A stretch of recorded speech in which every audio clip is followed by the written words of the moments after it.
Era un joven inteligente, elocuente y apuesto candidato indiscutible al éxito. Era una especie de Cary Grant juvenil.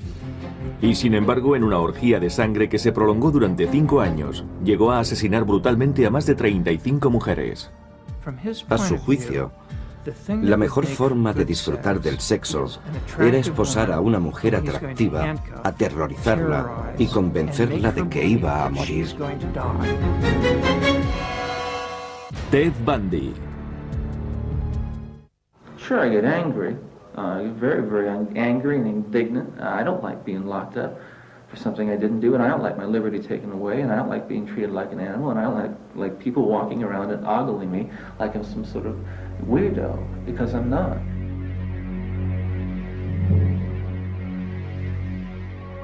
A las 7 de la mañana del 24 de enero de 1989, en la prisión estatal de Stake, en Florida, estaba prevista una ejecución que muchos dudaban que fuera a realizarse.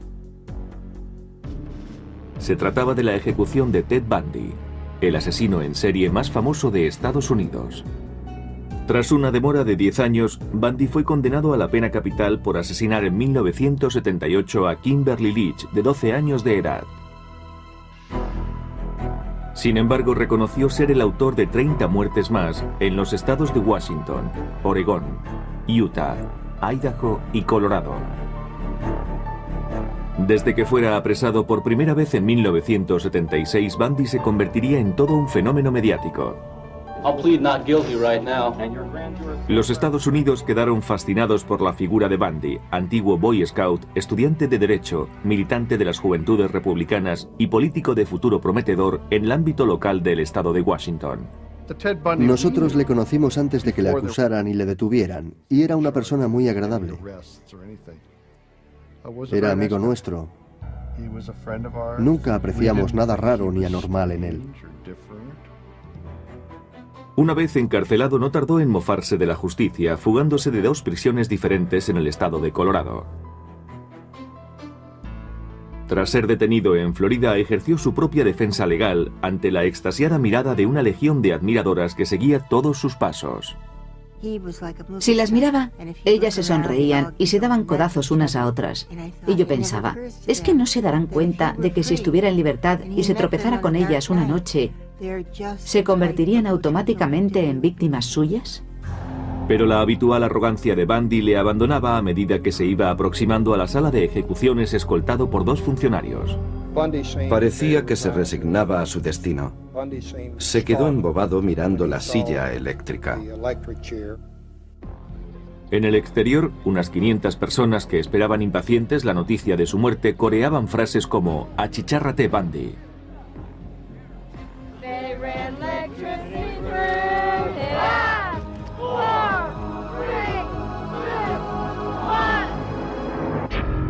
A las 7:16, el verdugo apretó el botón. 2000 voltios recorrieron el cuerpo de Bundy. 60 segundos después, a uno de los peores asesinos en serie del mundo se le declaró oficialmente muerto. Al finalizar la ejecución, reinaba un ambiente de fiesta entre la gente que esperaba fuera. Vítores, claxones, una auténtica verbena. Su muerte fue más rápida que la de cualquiera de sus víctimas. Se estima que asesinó a 35 mujeres, pero se llevó a la tumba los secretos de aquellas muertes. La policía sospechaba que la orgía de sangre comenzó en 1974, cuando Bundy tenía 28 años y estudiaba Derecho. Por aquel entonces vivía en Seattle, junto a la Universidad de Washington. Daba una impresión agradable. Se expresaba con corrección, elocuencia e inteligencia. Si tuviera que describirle, diría que es una especie de Cary Grant juvenil. Nadie era capaz de imaginar que aquel joven elegante y apuesto protagonizaría una serie de violaciones, torturas, mutilaciones y muertes que conmocionarían al mundo entero.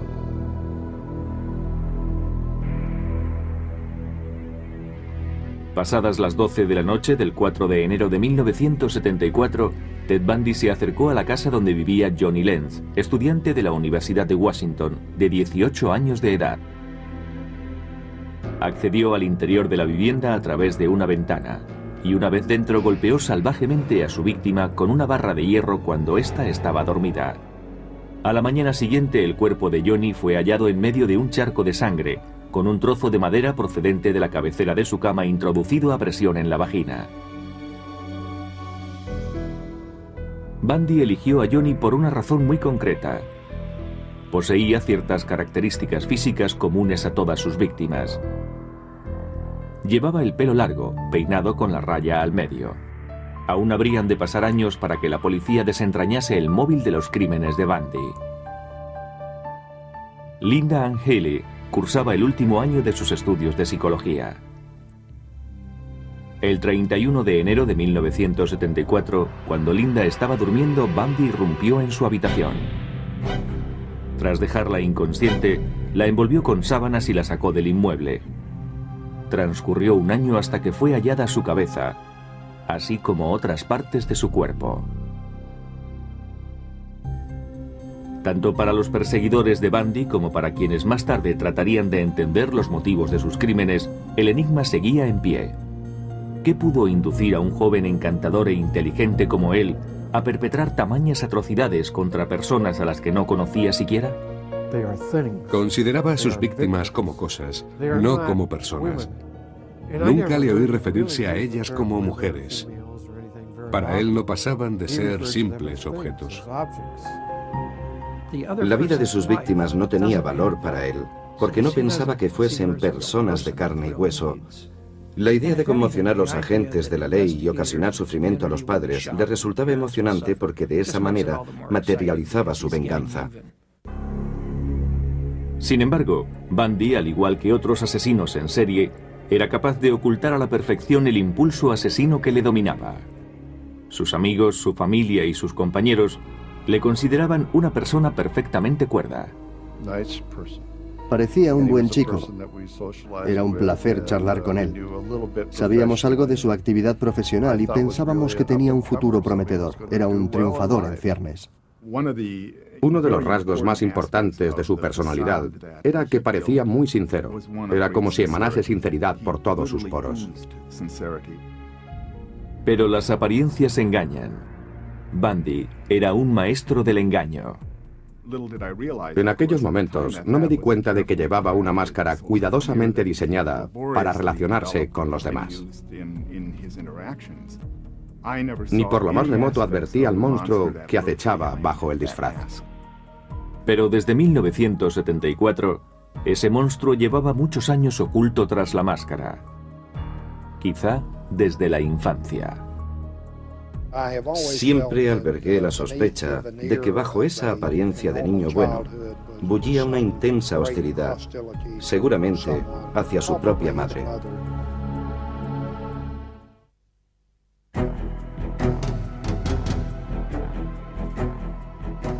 La versión policial es que en 1974, en la ciudad de Seattle, Ted Bundy dio comienzo a una oleada de espeluznantes crímenes que se prolongó durante más de 5 años a lo largo y ancho de Oregón, Utah, Idaho, Colorado y Florida. Su sadismo acabó con la vida de al menos 35 muchachas. Al ser detenido en 1976, una de sus defensoras más tenaces resultó ser su madre, Louise Bundy. Permaneció al lado de su hijo hasta que fue finalmente ejecutado en 1989. My Christian upbringing tells me that to take another's life under any circumstances is wrong. And I don't believe the state of Florida is above the laws of God. Louise es una mujer entrañable. No quiso aceptar los hechos hasta la noche de la ejecución, en que Ted se lo confesó todo.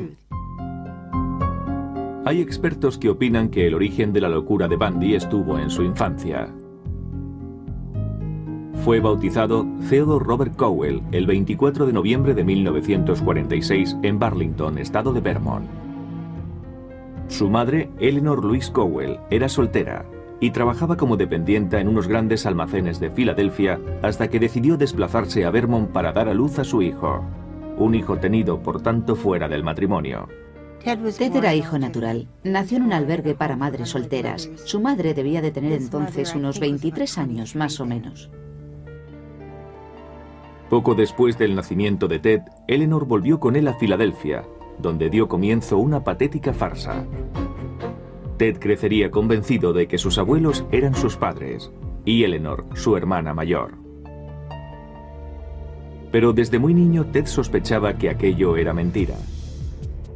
Y ese no era el único problema.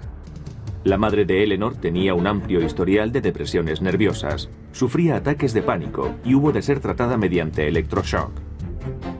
El padre de Eleanor, Samuel Cowell, era por otro lado un hombre sumamente agresivo y violento.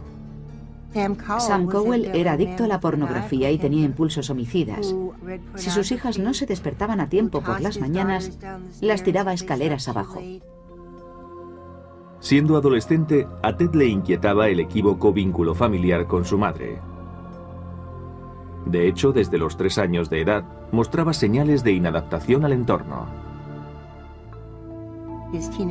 Ted tenía una tía muy joven que un día se despertó de la siesta rodeada de cuchillos apuntando hacia ella.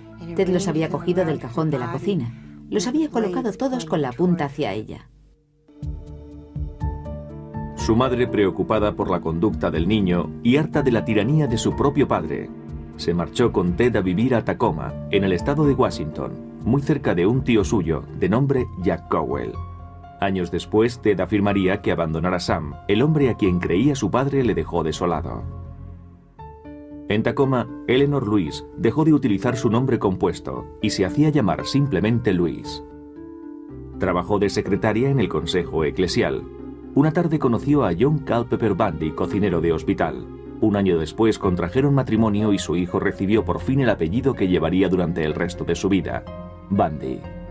Sin embargo, Ted nunca aceptaría a John. La relación con su padrastro fue siempre conflictiva.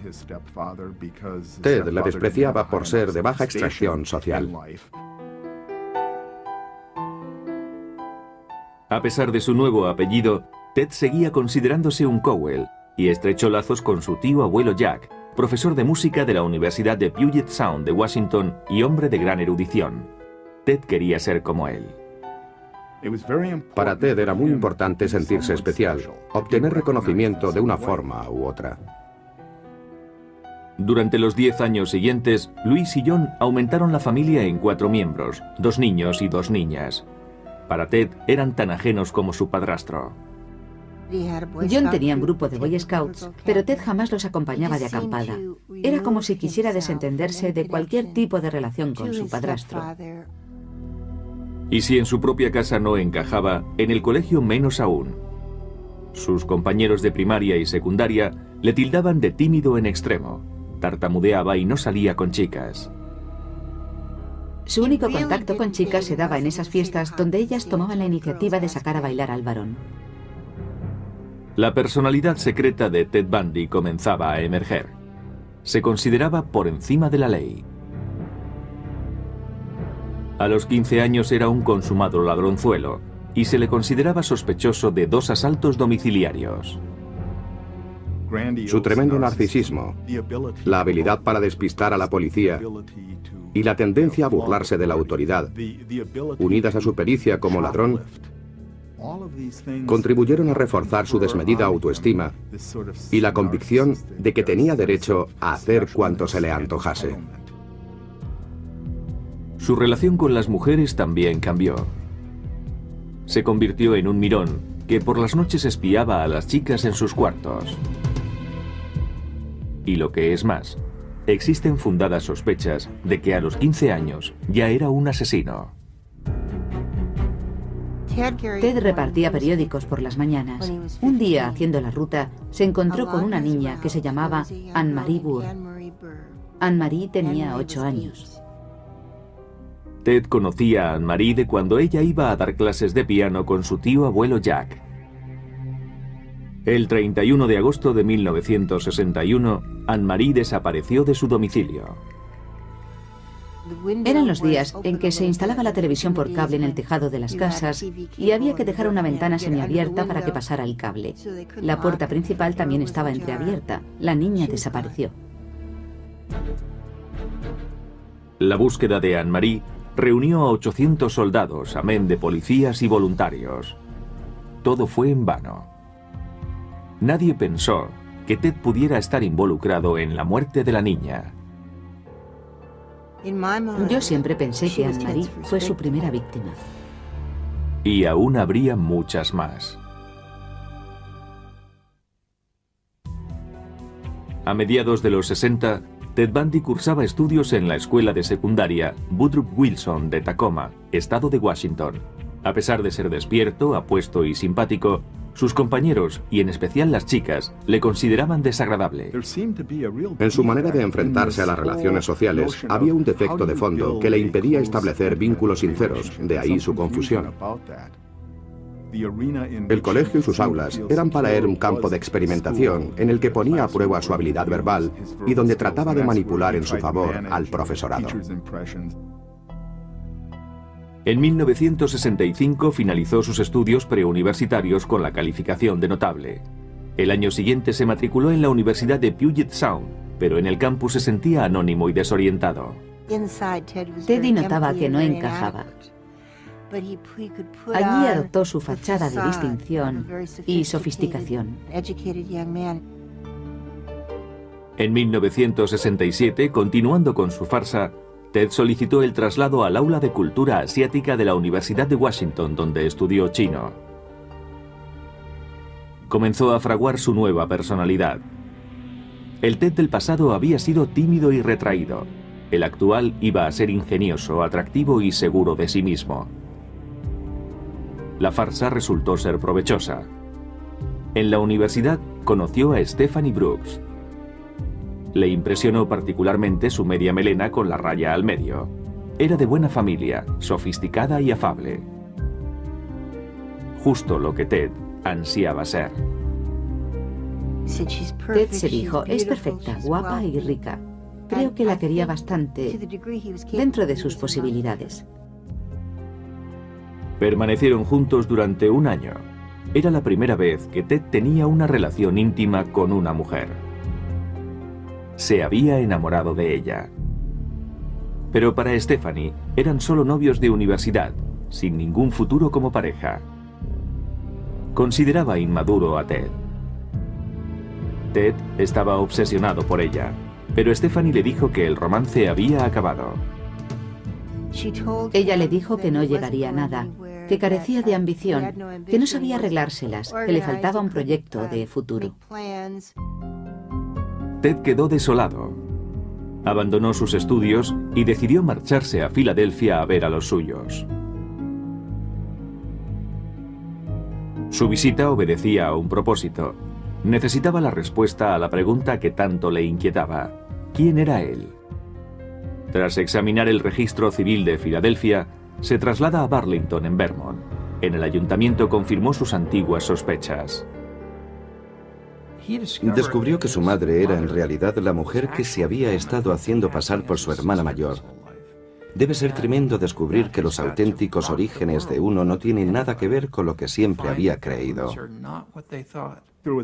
Su percepción de la propia identidad debió de tambalearse. Debió quedarse perplejo al descubrir que era hijo ilegítimo.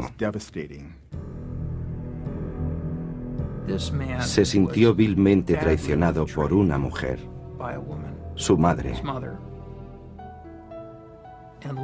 Y en un momento en el que aún se estaba tambaleando a causa del rechazo por parte de su primera novia.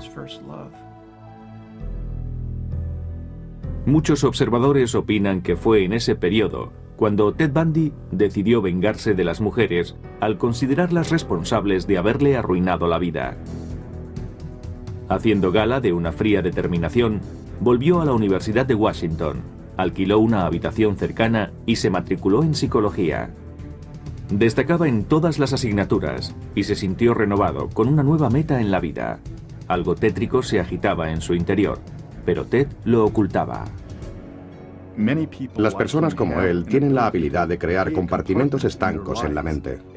La identidad maligna, el demonio, el monstruo degenerado vivía en uno de esos compartimentos. Todo parecía indicar que la vida de Ted daba un vuelco a mejor.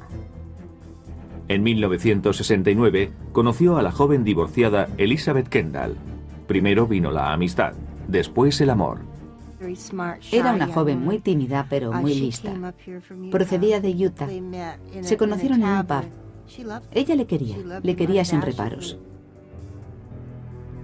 La relación con Elizabeth pareció serenar a Ted, pero dentro de sí ardía en deseos de venganza.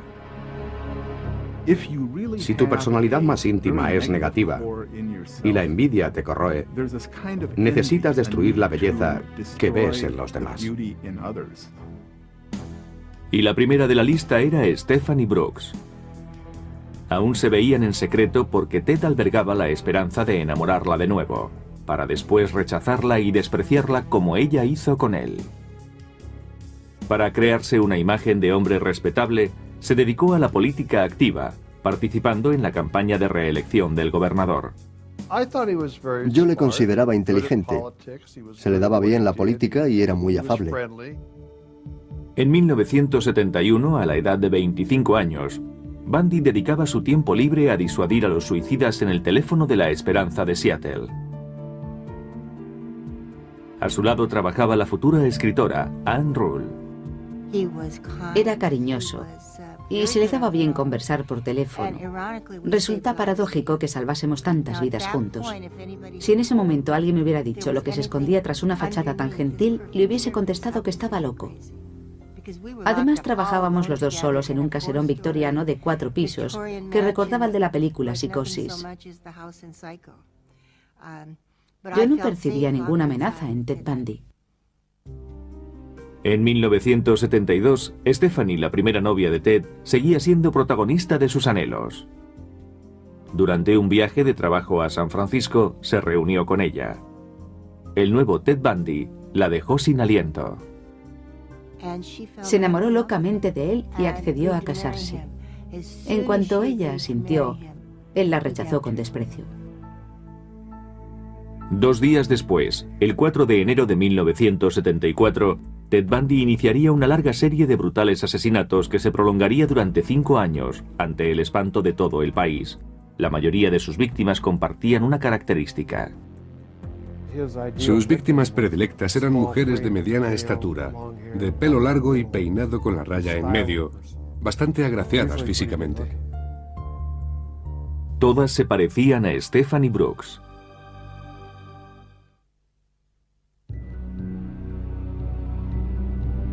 El 4 de enero de 1974, después de la ruptura con Stephanie Brooks, Ted Bundy dio inicio a su lista de asesinatos. Durante los 6 meses siguientes, 8 mujeres desaparecieron de los campus universitarios de Washington, Utah y Oregón.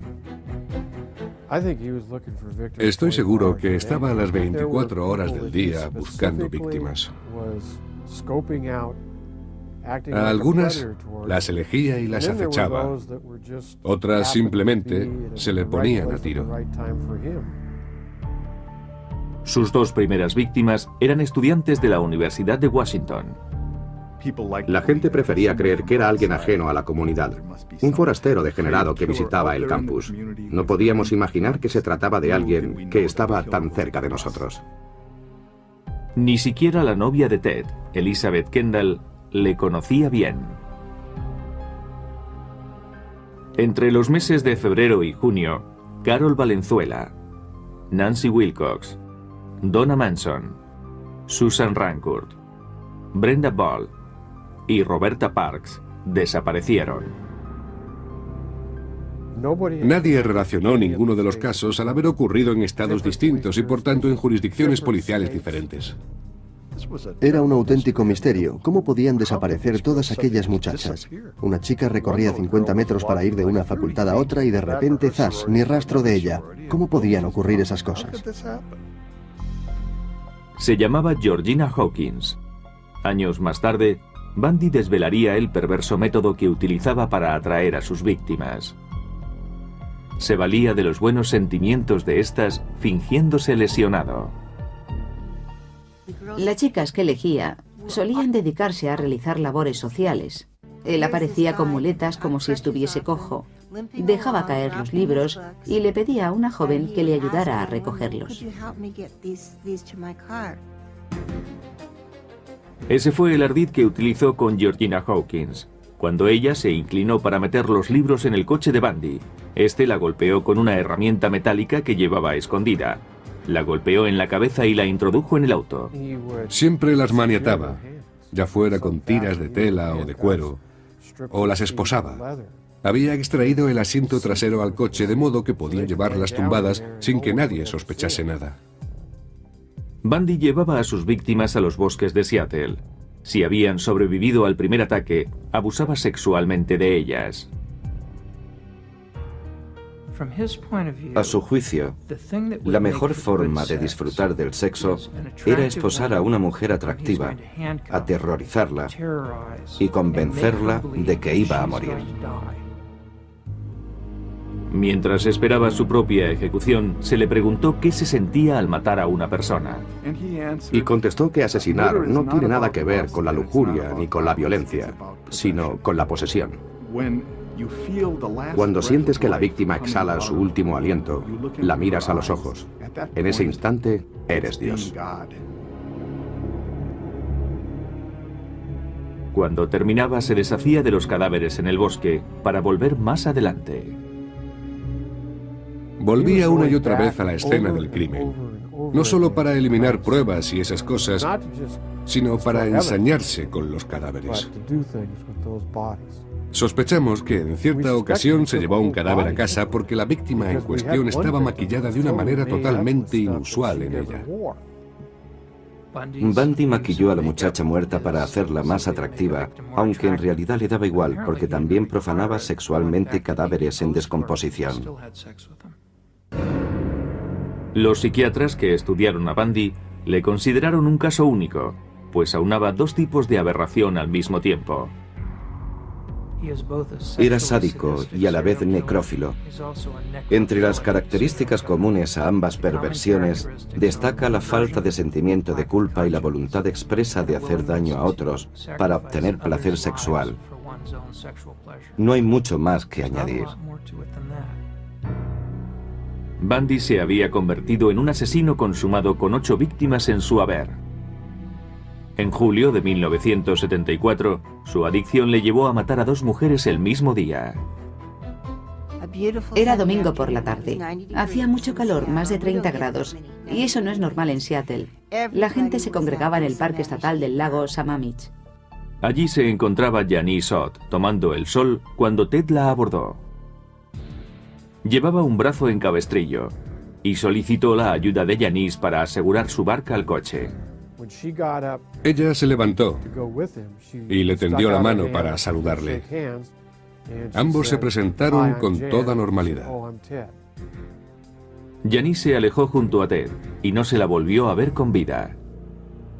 Una hora más tarde, Ted volvía al parque. Lo intentó con 4 o 5 mujeres más por lo menos entre la 1 de la tarde y las 4:30 aproximadamente. Pero esas mujeres percibieron en Ted algo que las hizo alejarse. Denise Nasland no tuvo tanta suerte. Sobre las 5 de la tarde se encaminó a los urinarios del parque. Denise estaba con su novio y otra pareja. Se fue al servicio con su perro. El animal regresó, ella no. Pero hubo testigos de la desaparición de Janice y Denise, gente que había reparado en el misterioso Ted. Y gracias a sus descripciones, se pudo poner en circulación un retrato robot del presunto asesino. La policía recibió 3.500 llamadas y se elaboró una relación de sospechosos, todos de nombre Ted. Bundy figuraba en la lista.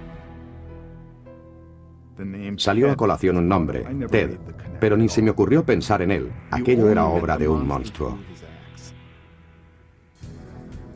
Entre 1973 y 1974, el monstruo había sido funcionario de la Administración de Justicia de King County, para quien redactó un informe sobre el delito de violación y las víctimas del mismo. Esto le brindaba la posibilidad de conocer de primera mano las medidas que la policía pensaba adoptar para apresarle. En octubre de 1974 se hallaron 5 cadáveres más. pero la mayoría presentaba avanzadas señales de descomposición y en algunos casos no eran más que un montón de huesos. Bundy había desaparecido sin dejar pistas que le pudieran comprometer. 2 meses antes se había matriculado en la Facultad de Derecho de la Universidad de Utah, pero eso no consiguió atemperar su sed de sangre. Cuando yo conocí a Ted Bundy no era un asesino, pero puede que empezara a matar una hora después. Eso es lo más terrible. Aunque su disfraz seguía transmitiendo encanto y sinceridad, su verdadera personalidad estaba a punto de salir a la luz. Una de sus víctimas logró escapar y posteriormente le identificó.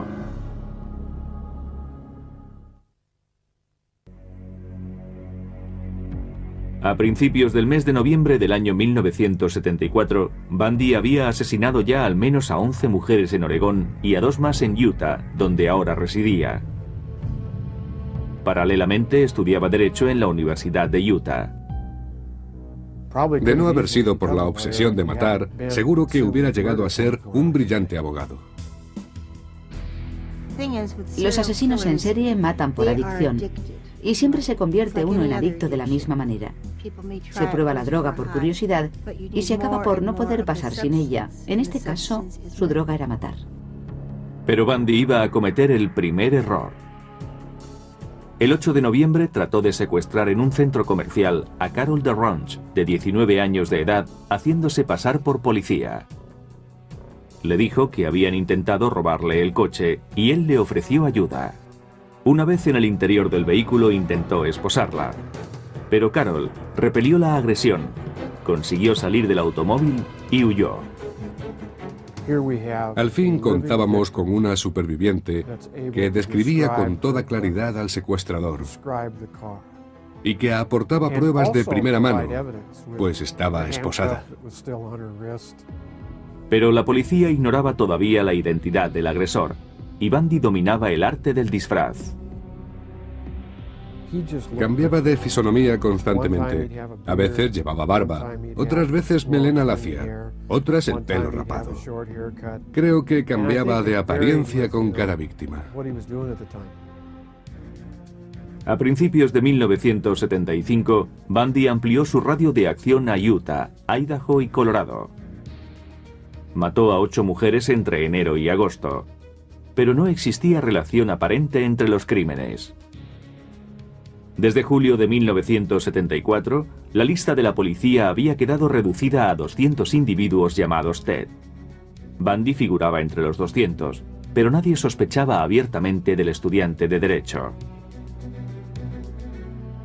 Se empieza a vertir un denominador común en todas las desapariciones. Los asesinatos presentan el mismo patrón. La suerte estaba a punto de abandonar a Ted Bundy. En Utah, el 15 de agosto, un policía de tráfico le ordena que se detenga por conducir de manera imprudente y procede a registrar el vehículo.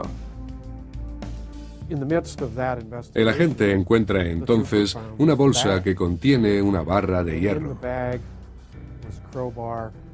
unas esposas y un pasamontañas. Llevaba el Museo de los Horrores a cuestas. Bundy es detenido inmediatamente bajo sospecha de asalto. Más tarde se le intervendrían mapas y tickets de gasolinera que le relacionaban con los escenarios de los crímenes de Colorado. Como colofón, Carol DeRonch le identifica como su agresor.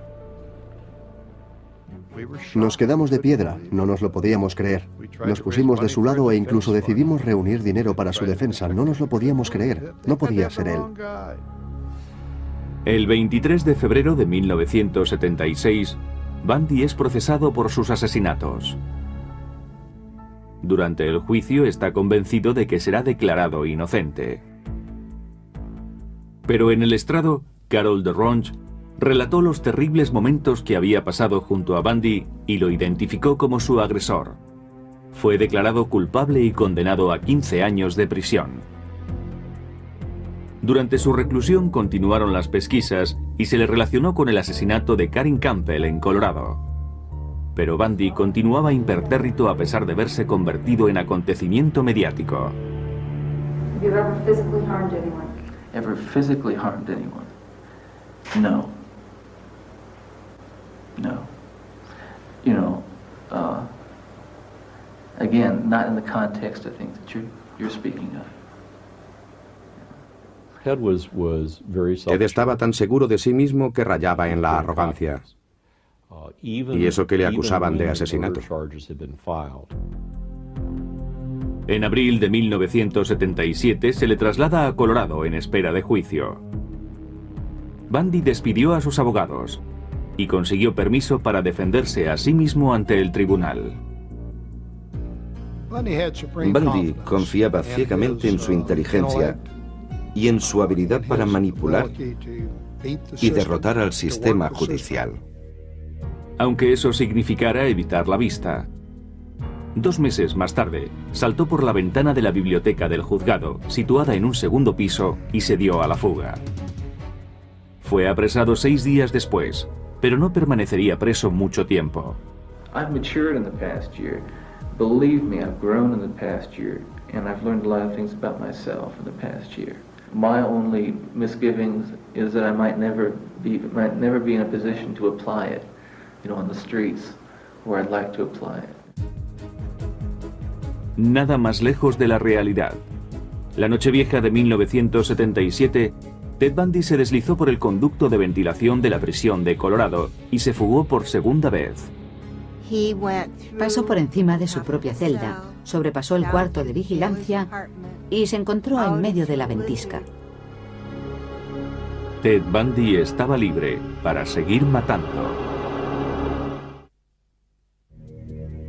Ted Bundy había realizado una espectacular fuga que le conduciría hasta Florida. Era, para su propia jactancia, uno de los delincuentes más buscados por el FBI. Seguro que eso le encantó. Yo siempre decía que la infamia se encarnó en Ted. Cambió de nombre, se dejó barba y se instaló en Tallahassee, dedicándose a pasear por el campus de la Universidad del Estado de Florida. Creo que llegó a la ciudad alrededor del 8 de enero, decidido a, según confesaría más tarde, no dar ni un paso en falso. Pero su resolución se tambalearía. Apenas pasada la medianoche del 15 de enero de 1978, tan solo 2 semanas después de la fuga, Bundy penetró sigilosamente en la sede de la Hermandad Universitaria Chi Omega. Recorrió habitación tras habitación sin despertar a sus ocupantes. Apaleó, violó y asesinó a Lisa Levy y a Margaret Bowman. Agredió hasta casi matar a sus compañeras de cuarto, Karen Chandler y Kathy Kleiner. Creo que entró allí con el propósito de matar a todas las mujeres que viera. Pero sus desmanes no acabaron ahí. Irrumpió en el apartamento de Cheryl Thomas a menos de medio kilómetro de distancia y se ensañó con ella. Pero contra todo pronóstico, Cheryl sobrevivió. Fue la 5ª víctima de Bundy aquella noche. No es que fuera incapaz de sentirse culpable por lo que había hecho, es que creía tener derecho a hacerlo, ya que las mujeres le habían tratado mal, ¿por qué no pagarles con la misma moneda? Volvería a matar 3 semanas después. Su víctima en esta ocasión fue Kimberly Leach, de 12 años, muy querida por sus compañeros de clase. Kimberly fue secuestrada, brutalmente agredida y asesinada. Sin embargo, el reinado de terror de Bundy se acercaba a su fin. El 15 de enero de 1978, un policía da el alto a un Volkswagen, cuyo robo había sido denunciado. Ted intentó escapar corriendo. Forcejeó con el agente, el cual llegó a disparar su arma. Al final, el policía logró reducirle. Bundy fue otra vez detenido e identificado. En los meses siguientes se lograron reunir pruebas que incriminaban a Bundy tanto por los hechos acaecidos en la sede de la Hermandad Universitaria como por el asesinato de Kimberly Leach. Otros estados solicitaron su extradición, pero la primera vista se celebraría en Florida el 7 de julio de 1979.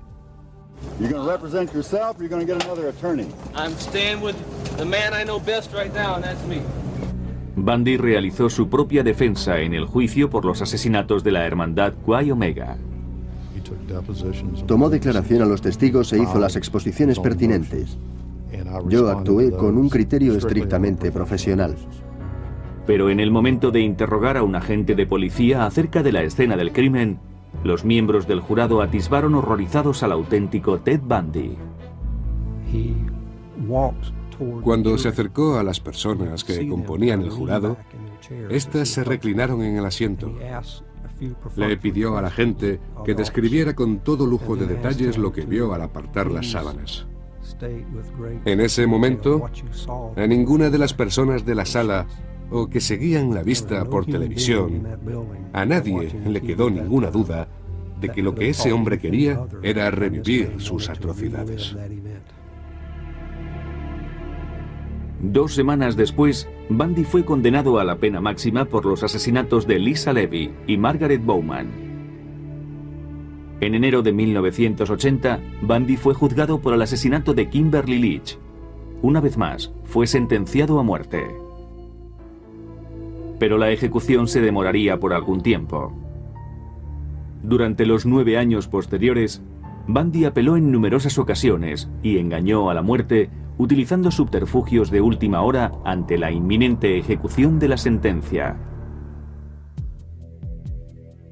Pero al fin, tras incontables apelaciones, se fijó la fecha de su ejecución para enero de 1989. Con objeto de retrasar la ejecución, propuso a las autoridades su colaboración en el esclarecimiento de casos aún no resueltos que también le eran atribuibles.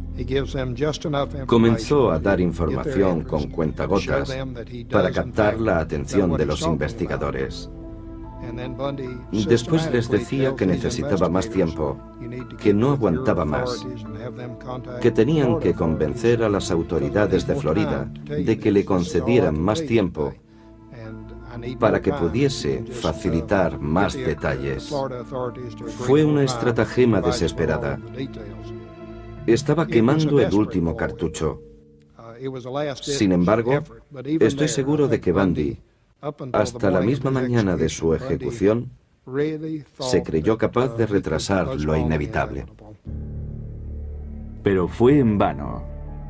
El 24 de enero de 1989, a la edad de 41 años, Ted Bundy, el joven elocuente y apuesto, capaz de alcanzar cualquier meta, que decidió, sin embargo, dar rienda suelta a sus monstruosos instintos asesinos, fue ejecutado en la silla eléctrica. El meollo del asunto es cómo recordar no a Ted Bundy, sino a aquellas muchachas en la flor de la vida, con apenas 19 o 20 años. El mundo era de ellas, y el futuro también. ¿Cuántas familias quedaron desmembradas y hundidas en la tragedia? Desgraciadamente todos recordamos a Ted Bundy. Yo preferiría recordar a aquellas chicas.